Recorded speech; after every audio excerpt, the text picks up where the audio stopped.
SER Podcast. La Ventana con Iñaki de la Torre.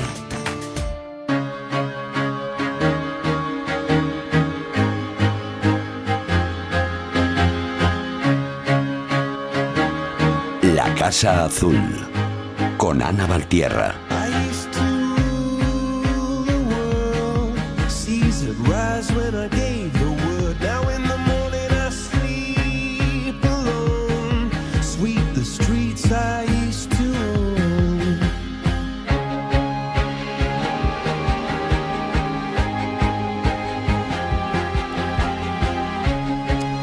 Pues a estas horas, aunque es ya un poco tarde, es una fantástica hora para echar la siesta. Dos motivos. El primero es que están sonando los Coldplay, que es lo mejor para quedarse roque. No sé qué te parece a ti, Ana Valtierra. Mira lo que dice. Estaba bailando y ya le quito la ilusión. Estoy aquí dándolo todo. Los Coldplay a mí, eso, vamos, ¿para qué vas a gastar en medicinas si están los Coldplay o los Fleetwood Mac, esas cosas? ¿Es como la melatonina o qué? Si no duerme el niño, eso es lo mejor lo que hay que poner. Ana Valtierra, ya saben ustedes que tiene esta casa azul tan bonita donde hablamos de arte y de historia, y decía que nos da sueño también por la otra parte, porque ya se ha inspirado hoy para la sección en un cuadro que habla de la siesta, pero no quiero dejar de presentar a una persona que nos fiscaliza cada vez que vienes tú con tu sección, ¿sí?, que es nuestra compañera Pilar de Francisco. Pero nunca me duermo, porque siempre es súper interesante. Siempre es interesante. Bueno. Se duerme solo en su sección, que es la que viene después. Eso es, ahí soy narcoléptica. Has visto que bien las amigas, ¿eh? Pues Ana Valtierra se va al Museo del Prado y se trae dos cosas. Una idea para la sección, como decía, y un invitado que vamos a conocer después. Efectivamente, hoy vamos a echarnos una siesta metafórica, aparte de darle una vuelta ya para la próxima temporada y mirar otra canción, porque sí, claro, sí. Es que... Por lo menos para el mes de agosto, si me toca a mí, espero que no, y que esté Lo hablamos. No estaré. Estará Rafa Panadero disfrutándolo y me alegraré mucho, además. Mira, ojalá, pero aunque te adoro, Iñaki, pero sería una muy buena señal. No, a lo mejor él también te dice que quites a Coldplay de la cabecera. O sea, tú no sueñes. Bueno, todavía. Sí, eso es verdad. Bueno, yo hoy venía porque el otro día me estoy dando un paseíto por el Museo del Prado. El Museo del Prado es un sitio al que ir a pasear. Es decir, claro, no solo sí. el darte el tute de museo, sino esto de decir, hoy me voy y me doy una vuelta pues por la sala de pintura del 19, por la zona de paisaje, ¿no? Y me salgo simplemente por el disfrute, ¿no? Y revisité una pintura que me gusta mucho, la conocía, pero me quedé muy pensativa a raíz de verla. Y que, como bien has adelantado, es una pintura que se llama La Siesta. Es una pintura del siglo XIX, de Alma Tadema, porque, claro, si nosotros decimos La Siesta, ¿qué os imagináis? ¿Cómo os imagináis esta pintura? Bueno, gente viendo el tour. Ah, bueno, claro, por supuesto. Los documentales de la 2. Yo me imagino a mí mismo que soy un integrista de la siesta en invierno, verano o cuando sea. Pero os la echáis, porque aquí en La Ventana yo creo que debéis estar muy desentrenados. Yo te confieso que dudé, me llamó Francino, ¿quieres hacer La Ventana en agosto? Y dije, un momento, ¿a qué hora es tu programa? Que no me acuerdo. Si es el de la siesta no vengo. Es que claro, no, yo creo que debe ser más fácil para aquí los compañeros de La Ventana ver un unicornio que echaros la siesta. Y bueno, yo venía además con idea de explicaros un poquito, ¿no? Porque es una ciencia muy compleja, con sus categorías. Claro, porque tienes por un lado la siesta amateur, por otro lado pues la siesta un poco más profesional.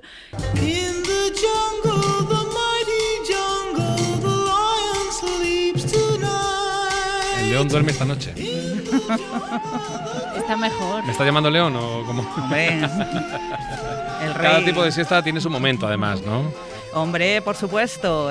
Por un lado tenemos el modo amateur, que sería pues esa siesta táctica de sofá, vale. 20 minutitos, algo rápido. Muy bien. Es el rigor científico, porque esta sección, aunque hablemos de siesta, hablemos de lo que hablemos, es ante todo rigurosísima. Claro, hombre, como hombre, toda la cadena claro, SER, como toda la Ventana. Hombre, efectivamente. Y dice que es la más sana. Sí. Y luego ya está la siesta de los profesionales, que esa es la mía, ¿vale? Esa es la mía. Yo estoy en este equipo en la que tú te pones el pijama y tú ya estás firmando un contrato de permanencia con esa cama para anclarte ahí, quedarte abrazado y no moverte, claro. Pues, no sé si a vosotros os pasa con esta siesta, pero te despiertas a las 6 de la tarde, deshidratada, sin saber en qué siglo vives, con la marca de la sábana grabada en la mejilla y sin saber muy bien si tienes que ir a trabajar o es la hora de desayunar. Lo que decía Cela, la siesta de pijama, orinal y Padre Nuestro. Ah, mira, esa es. Pues esa es la nuestra. Eso es lo que aparece representado en la pintura, dices. Pues claro, es que aquí hay dos señores en esta pintura, yo os la he traído traído para que la veáis, si no, pues os recomiendo googlearla para buscarla. Son dos señores, las clinai son estas camas que aparecen en todas las películas de romanos, de griegos, en los que están medio tumbados, medio reclinados, como apoyados un poquito, ¿no? Se llaman cliné en singular. Y bueno, pues ahí están tumbados estos dos señores que, atención, spoiler, son amantes, ¿vale? Ya, entonces ya, bueno, si está el final de la telenovela. Hombre, claro, os cuento aquí, empezamos con el historión, ¿no? Y están escuchando a un joven que está tocando el aulós. Bueno. Recordemos, porque además hablamos la semana pasada, yo voy cogiendo el testigo cada semana, ¿no? Tuvimos aquí una especialista hablando del aulós, que es este instrumento griego formado por dos tubos, que sería, pues en la orquesta actual, el precursor del oboe. Esta pintura, por tanto, con esta señora tocando el aulós, sonaría así.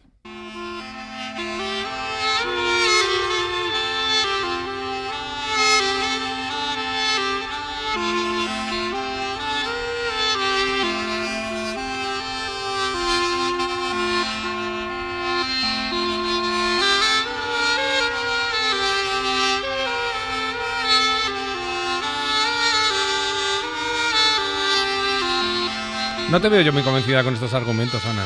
Bueno, no demasiado, porque claro, si tú miras bien la pintura, yo ahí veo dormido al señor mayor. Ajá. El más joven está ahí, le veo escuchando con bastante atención. Sí. Y luego es que a mí esto de las personas que, no sé pues, sí, cómo lo veis vosotros, ¿no? Pero estas personas que se duermen en los conciertos a mí me ponen un poco nerviosas. Buah, calla. Me ponen, menos mal, en esto sí estamos de acuerdo, ¿verdad? Sí. Hombre, que se duermen en uno de Coldplay, bien, pero hombre... Los demás no. Pero en la ópera, hombre, no. Bueno, he decidido que cambio la música. Vale, gracias. Vale, yo miro la pintura y lo único que estoy pensando es, bueno, a ver, por favor, porque es mi deseo más grande viendo esta pintura, que empiece a sonar El pájaro de fuego de Stravinsky. Hay un momento muy cómico que se ha movido en redes y lo vamos a escuchar mientras toca la North State Symphony, que estaba interpretando este tema, este pájaro de fuego de Stravinsky, y se oye el grito de la señora, por favor, atentos, ¿no? Perfectamente con el susto que se pega.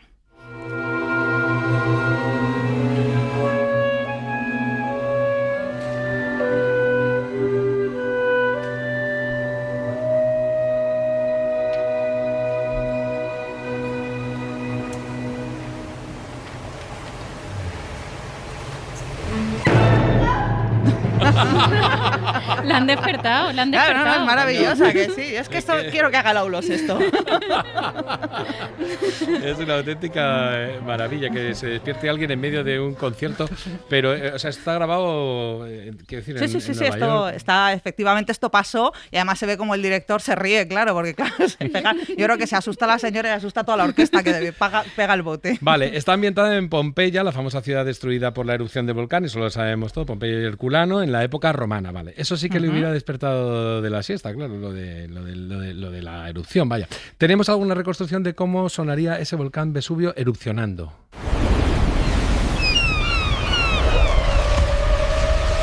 Así nos ponemos en materia. Vale. Ahí estamos. Es que además, tú fíjate que esto que estamos viendo en esta pintura, ¿no? Con esta sonoridad, ¿no? Que nos está transmitiendo, incluso estos olores, porque hay flores, ¿no? O sea, hay copas que contenían líquidos, ¿no? Lo que nos representa es un simposio, ¿vale? El simposio en la antigua Grecia es la segunda parte del banquete. Ah, amiga. ¿Vale? Entonces, los señores quedaban, los griegos varones de la aristocracia, se reunían y estas reuniones estaban divididas en dos. La primera parte era el banquete, donde comían, bebían, por supuesto, y la segunda era el simposio, que era cuando hablaban, debatían, tenían sexo, y además entraban las mujeres, que por eso sabemos que es el simposio, que era donde tenían permitida, que eran estas entretenedoras, las heteras, ¿no? A todos los niveles, eran señoras cultísimas, que sabían de todo, de filosofía, de literatura, tocaban instrumentos, por eso... Podías haber estado tú, efectivamente. Bueno, menos por lo de tocar el aulós, que a lo mejor hubiéramos tenido. Igual pero te agradezco. Igual Pilar de Francisco con un par de clases. Yo esa Pilar, sobremesa seguro. Seguro, Pilar, ahí, vamos. Yo solo por ponerme su vestido y que me peinen así, yo hubiera hecho lo que hubiera hecho falta, ¿no? Vayan a buscarlo, el que tenga el móvil en la mano, la siesta o escena pompeyana. Sí. Y bueno, pues yo veía esta pintura paseando por el Museo del Prado y no hacía más que, bueno, pues que llenarme de preguntas, porque decía, ¿qué es lo que lleva a un señor que sabemos sabemos que es heterosexual, ¿no? En el siglo XIX, como es Almatadema, este pintor de época victoriana, ¿no? Con toda la rigidez de esta época victoriana, a pintar a esta pareja homosexual recreándolo en la antigua Roma y Grecia, ¿no? Y cómo llega una pintura como esta al Museo del Prado. Entonces, como son preguntas difíciles, complicadas... Sí. A mí no me las hagas, claro. No mires Pilar, aquí. tú No mires, tampoco, no mires. Pilar no tiene la Wikipedia, la imprimió entera, pero se la han cambiado. Pues bueno, pues yo he hecho lo que haría cualquiera, traerme a un buen amigo y que sabe mucho de esto. Quiero una buena sandía, quiero una buena banana, fresquita dentro de mi boca, y así toda la semana. Qué bien, en el departamento de músicas sutiles encontró esta canción Ana Valtierra y la utilizó para presentarnos a Carlos González Navarro, que es conservador del Museo Nacional del Prado, que está aquí en el estudio de Madrid. ¿Qué tal estás, Carlos? Muy buenas tardes, pues muchas gracias, muy feliz de estar aquí con vosotros. Pues a lo mejor luego no acabas tan feliz, esto guárdalo para después, porque esto es un sin Dios, esto parece una cosa de arte y de ensayo también, y resulta que luego todo se estropea. ¿Por qué nos lo hemos traído hoy a Carlos a este salón de la Casa Azul como invitado especial? Bueno, pues porque Carlos ha estudiado mucho esta pintura de la que estamos hablando, además, lleva muchos años dedicado a ello, y lo que queríamos era, que nos ayudara con todas estas dudas que nos estaba surgiendo, ¿no? A raíz de ver esta pintura. Empecemos por el principio, que sería quién es este Laurens Almatadema, el pintor que va a hacer esta maravilla que tenemos. Pues es un artista fascinante, un pintor del siglo XIX que nos empieza a hablar con una voz distinta a la que hablaban la mayoría de los pintores de su tiempo. Estamos acostumbrados a que los pintores que abordan lo histórico nos cuenten las batallas, los héroes, los emperadores romanos, toda una serie de grandes personajes y de grandes momentos de la historia clásica. Y lo que Almatadema nos propone es un paseo por las partes recortadas que nos presentan la vida cotidiana de la antigüedad. Y eso lo convierte en un personaje fascinante. Ver su pintura es asomarse a romanos y griegos que se enamoran, van a una tienda, se duermen la siesta o se desperezan, se arreglan, se visten para hacer la vida cotidiana.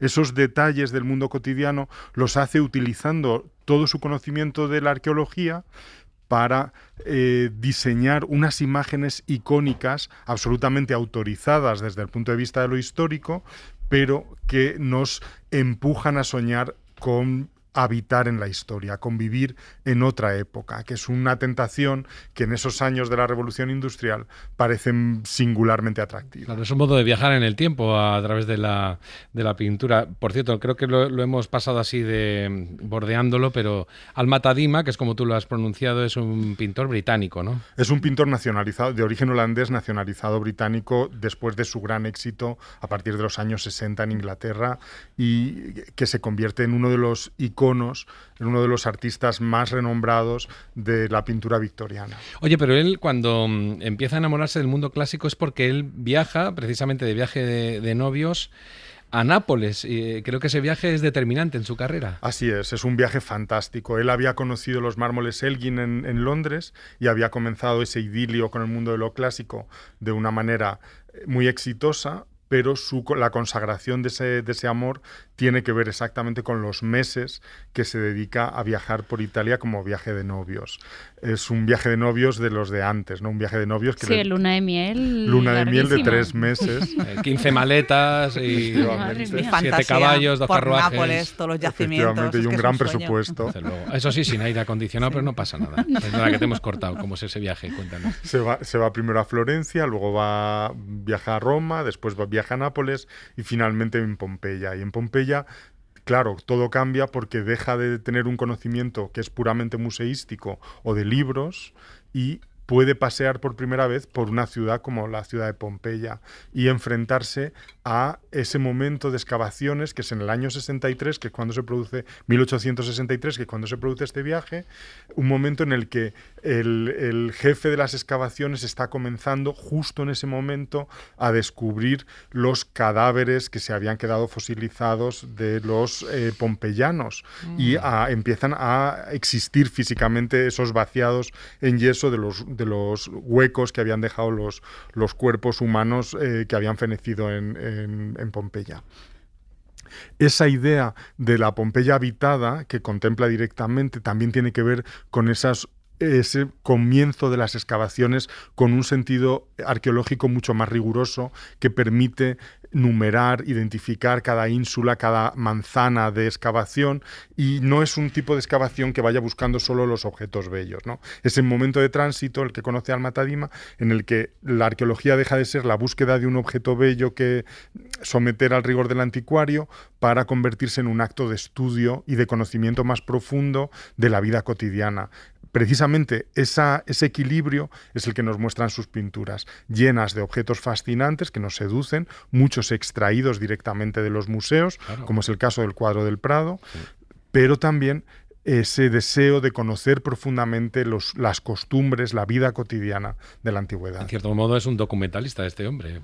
Efectivamente, tiene mucho de documentalista. Sí, además lo que tenemos en esta pintura, de hecho, es una representación muy, muy extendida de que existía en el arte griego, que tenemos en muchísimas piezas que ilustraban estos simposium, que son las relaciones sexuales entre un hombre mayor y un hombre joven. En la mentalidad griega, esta relación homoerótica formaba parte de la formación, ¿no?, de los jóvenes aristócratas griegos, y es un tema que empieza a obsesionar mucho en el siglo XIX.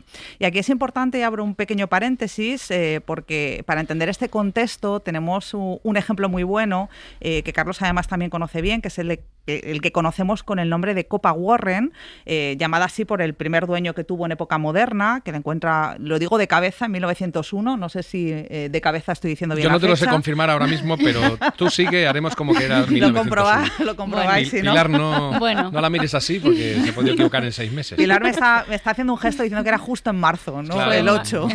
Bueno, es que salió, bueno, en fin. En fin, bueno, nada, bueno, es una copa de plata que se dijo en el momento que era romana, pero seguramente, bueno, se cree que es un falso histórico, ¿no? O sea, una falsificación moderna, que tenía 2 representaciones del acto sexual muy, muy, muy explícitas entre hombres.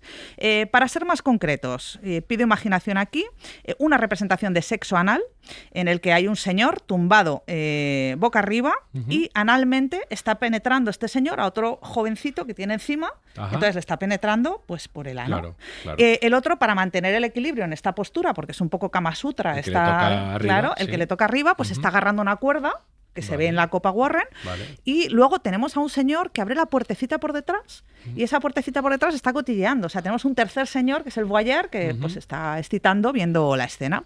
Y luego otra en la que está una pareja de lado, también con una cópula anal, una pareja masculina, ¿sí?, que bueno, pues es una postura, no recomiendo practicarla sin un entrenamiento férreo, ¿no?, y para fortalecer glúteos, cuádriceps y demás, ¿no?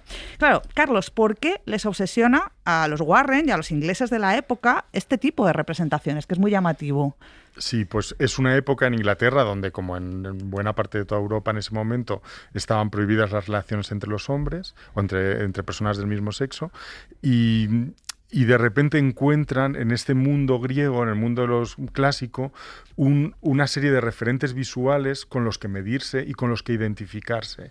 De modo que se produce una aculturación en la que muchos de personajes que se veían así identificados buscan esta clase de representaciones, tanto en representaciones pictóricas contemporáneas. Al-Matadima va a ocupar una buena parte de su producción en crear imágenes que convocan de una manera sutil y de manera casi inconfesada o inaceptada, pero que está presente y que visualmente se ve, como es el caso del cuadro del Prado, imágenes de relaciones entre dos hombres, o en el caso de los Warren, que lo lleva al extremo, que se sospecha que encargan a sus dealers de anticuarios un poco falsos piezas antiguas en las que se reconozcan esa clase de actos.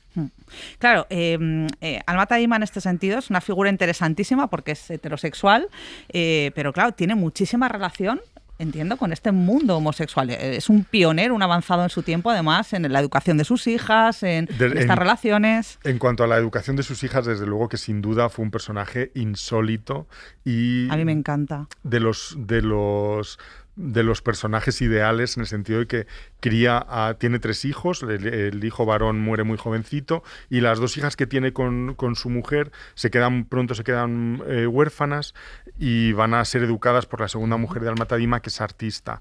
Y las 2 van a tener un desarrollo artístico muy importante a lo largo de su vida. Una de ellas, Ana, va a ser pintora, y Laura la mayor va a ser escritora, sobre todo escritora de cuentos, pero también es muy famosa por sus poesías. Las 2 comprometidas sufragistas, que van a luchar por los derechos Qué maravilla del de voto familia. ¿Que sí? de las mujeres en la Inglaterra de esos años tan terribles.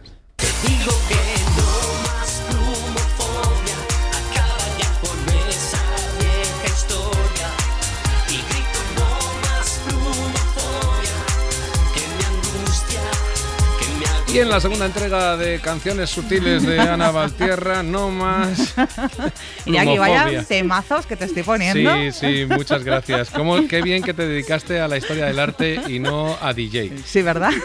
Oye, hablabas, Gambar, el protector de Al-Matadima, tiene una vida absolutamente espectacular, porque tengo entendido, incluso la acusan de vida indecente. Sí, por Cuéntanos. supuesto que es a lo que aspiramos todos, ¿no? A la vida A que- indecente, Of efectivamente. course. no, a que nos acusen Y de llevar una perdónanos, vida. porque tú pensabas que venías a una sección de historia del arte y estamos en el Ola otra vez. Estamos en el corazón. Pero cuéntanos. Sí, Gambart es un personaje hoy en día famoso en el mundo de la historia del arte, porque se considera como el modelo del primer marchante moderno, ¿no? Un artista, un personaje que en el siglo XIX crea a superestrellas artísticas de esa época, como son, por ejemplo, Rosa Bonheur, la pintora, o el propio Al-Matadima, que en cierto modo, por la manera de llevar su carrera, como llevó Gambart, que era el marchante de su obra, se convierte en una superestrella de ese momento. No tiene esa capacidad, pero al mismo tiempo tiene una vida social fascinante. Él se casa 3 veces, siempre con muchachas jovencísimas. Las 3 mueren por problemas derivados, problemas médicos derivados. Problemas. Problemas. Vamos a dejarlo Ya está, ahí. ahí lo dejamos.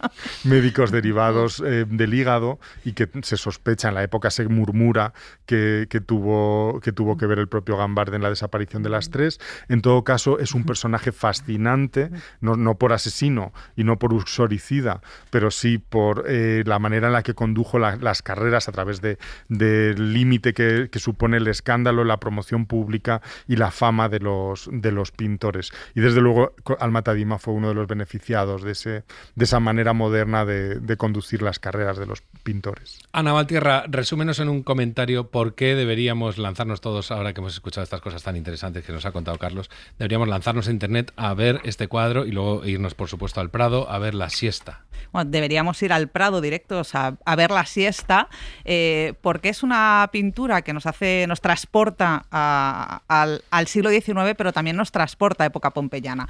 Y creo que nos produce en estas épocas una profunda reflexión sobre cómo es o los derechos que hemos ido adquiriendo, que fueron luchados ya por Al-Matadima, por sus hijas sufragistas, en todos los sentidos. Pensemos que como tenemos que ir cerrando por tiempo, que hasta le pidieron explicaciones a Gambart. Sí, le pidieron explicaciones. La reina María Cristina le pidió explicaciones. Así es. Porque, bueno, le dijeron que era ese tipo de cosas que andaba haciendo por ahí por los extranjeros, ¿no? Con lo cual, esta obra tiene muchas curiosidades para investigar y, por supuesto, para ver. Carlos González Navarro, muchas gracias por haber venido Un placer. a este podcast del 10 minutos que hemos hecho con el pretexto del arte. Te esperamos cuando tú quieras, porque es súper interesante todo lo que cuentas. Les recuerdo que es conservador del Museo Nacional del Prado y hemos echado un rato estupendo que va a continuar ahora, porque enseguida viene la nostalgia millennial con Pilar de Francisco y con Sonia Mangas. Ana Valtierra, no te vayas tú, Carlos. Si te quieres quedar, te quedas. Muchas Si te gracias. escandalizas, sales corriendo, que no sería raro porque esto es una casa de locos. Y volvemos enseguida. Pero antes, la tercera entrega de Canciones Sutiles por Ana Valtierra.